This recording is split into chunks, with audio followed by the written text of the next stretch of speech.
ଏଇଟା ହେଉଛି ବିନ୍ସ ଗଛ।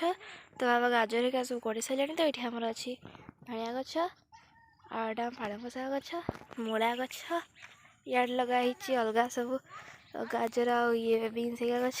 ଏଇଠି ହେଲା ମଟର ଗଛ। ତ ଏଇଠି ନା ବାବା କୋଡ଼ଉଛନ୍ତି ବିନ୍ସ ଗଛ। ତ ବିନ୍ସ ଗଛର କାଫି ଗ୍ରୋଥ୍ ହେଇଯାଇଛି। ଏଇଟା ମୋ ଭାଇ କାମ ଧନ୍ଦା କିଛି ନାହିଁ, ସେ ଖାଲି ଦୌଡ଼ୁଛି। ତ ଆମର ଏଠି ସବୁ ଲେଖା ହେଇଛି, ଏଇଟା ହେଉଛି ପିଆଜ, ଏଇଟା ହେଉଛି ପିଆଜ, ରସୁଣ, ସେଇଟା ରସୁଣ, ସେ ରସୁଣ। ତ ଇଆଡ଼େ ଆମର ଅଛି ସବୁ, ଏଇଟା ହେଉଛି ଟମାଟୋ ଗଛ।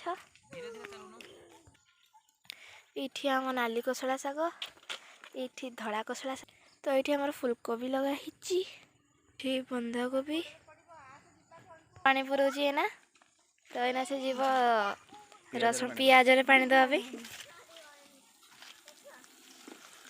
ଭଲ ଭାବରେ ଦବା